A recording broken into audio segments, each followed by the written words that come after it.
Aurangabad railway स्थानकाचा Chhatrapati Sambhajinagar railway स्थानकाचं नामकरण प्रशासनाकडून राजपत्र जारी, महायुती सरकारच्या पाठपुराव्याला यश.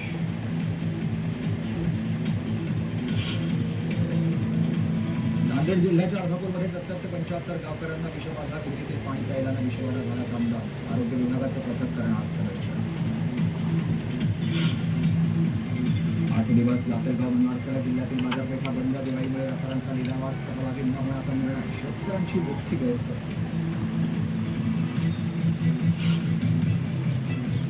भाईगिरीची रील तयार करून व्हायरल करणं कोरोनाला पडलंय महागा. जळगाव पोलिसांनी ताब्यात घेतल्यानंतर रीलबाजानं मागितली माफी मागतानाचा व्हिडिओ व्हायरल.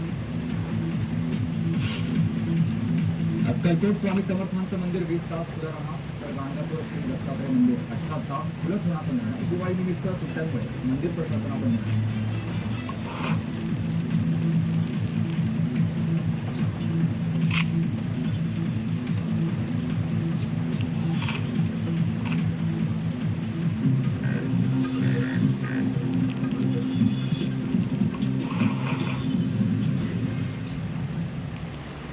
नमस्कार, मी सुमित शंकर सावंत आणि तुम्ही पाहताय न्यूज18 लोकमत. या बातमीपत्रात बऱ्याच महत्त्वाच्या बातम्या बघायच्या. सुरुवातीला एक बातमी बघा.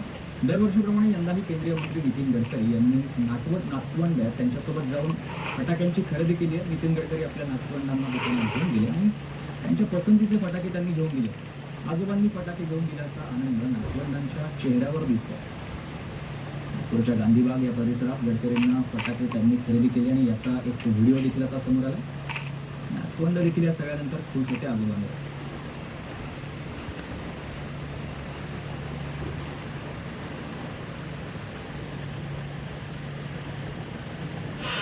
आणि आता महत्वाच्या बातम्यांचा वेगवान आढावा.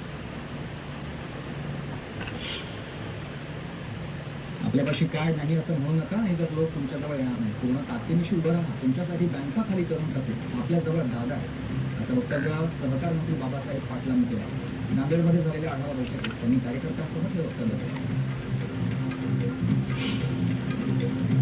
रत्नागिरी जिल्ह्यातील दापोली तुगाठाचे कार्यकर्ते एकवटले. जिल्हाध्यक्ष विक्रांत जाधव यांच्या दौऱ्यात कार्यकर्त्यांनी त्यांची भेट घेतली. यावेळी पक्ष बळकटीसाठी एकदिलानं काम करण्याचं आवाहन त्यांनी केलं. मार्गदर्शनकडून सोलापूर जिल्ह्यात ऑपरेशन लोटस सुरू आहे. सांगोल्याचे माजी आमदार दीपक साळुंखे भाजपच्या वाटेवर. सोलापूर जिल्ह्यात भाजपमध्ये लवकरच मोठं इन्कमिंग होणार.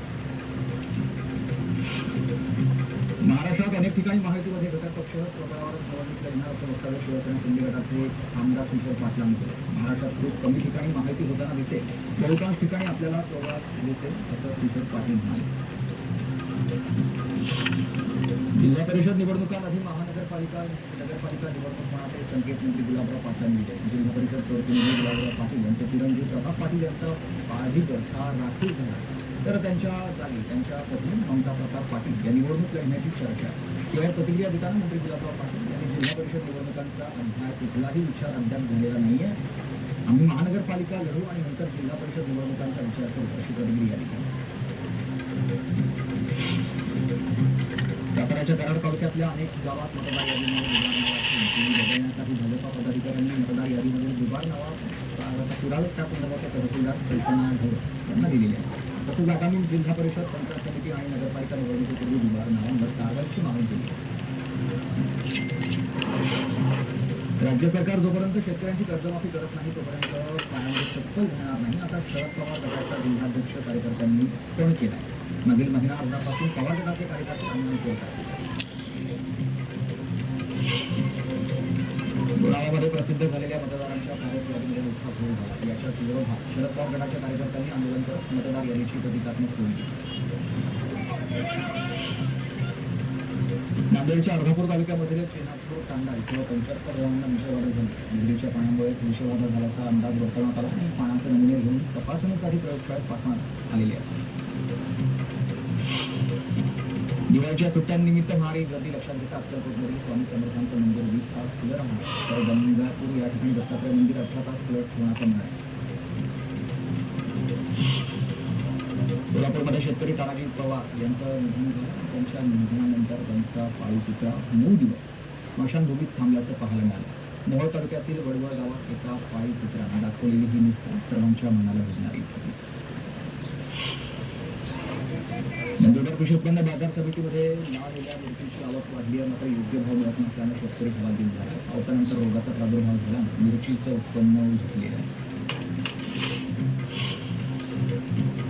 दिवाळीनिमित्त आठवडाभर लासलगाव मंडळासह नाशिक जिल्ह्यातील बहुतांश बाजार समित्या बंद राहणार आहेत आणि त्यामुळे तब्बल 8 दिवस कांद्यासह सर्वच लिलाव ठप्प राहणार. लिलाव बंद झाल्यानं शेतकऱ्यांची मुक्ती गैरसोय होणार. गोंदिया जिल्ह्यात झालेल्या परतीच्या पावसामुळे तब्बल 2309 हेक्टरमधील पिकांना फटका बसला आहे. त्यामुळे 6398 शेतकरी बाधित झाले. पुन्हा 3,50,00,000 रुपयांची त्यांनी मागणी केली आहे.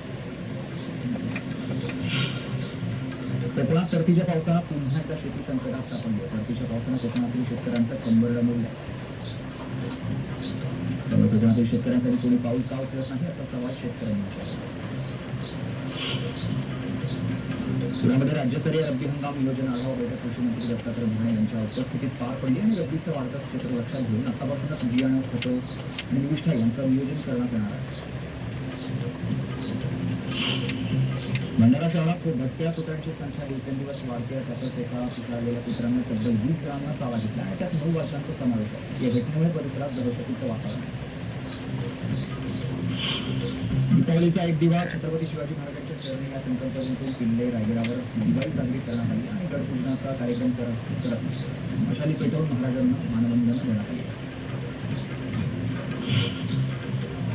नाशिक रोड परिसरामध्ये वडनेर गेट आर्टिलरी सेंटरजवळील उमेशच्या मागे लावलेल्या पिंजऱ्यामध्ये आणखी एक बिबट्याच अडकला. मागच्या 2 महिन्यामध्ये 6 बिबट्यांना जेरबंद करण्यात वन विभागाला यश आलं. औरंगाबाद रेल्वे स्थानकाचं नामकरण करण्यात आलं आहे. शासनाच्या अधिसूचनेनुसार आता छत्रपती संभाजीनगर असं नामकरण करण्यात आलेलं आहे. 2023 मध्ये संभाजीनगरच्या नामांतराचा प्रस्ताव पाठवण्यात आलेला होता. शरदचंद्र पवार पक्षाच्या कार्यकर्त्यांनी धाराशिवमध्ये जिल्हाधिकारी कार्यालयासमोर काही दिवस साजरी केली. अपूरग्रस्त शेतकऱ्यांना दिलासा देण्यासाठी जाहीर केलेलं मदतीचं पॅकेज न मिळाल्यानं आंदोलन करण्यात आलं. पुण्यातील बाणेर बालेवाडी परिसरामध्ये नागरिकांनी आपुलकीची दिवाळी या सामूहिक उपक्रमाचं आयोजन केलं. भाजपचे माजी नगरसेवक अमोल बाडवळकर यांच्या पुढाकारानं घेतलेल्या या उपक्रमात मराठवाड्यामधील पूरग्रस्तांना 15,000हून अधिक कुटुंबियांना गृहोपयोगी वस्तू आणि खाद्यपदार्थांचं वाटप करण्यात आलं. जळगावच्या धरणगावमध्ये महाविकास आघाडीकडून नंबरगाव आंदोलन करण्यात आलं आणि नुकसानग्रस्त शेतकऱ्यांना तातडीनं नुकसान भरपाई देण्याची मागणी करण्यात आली.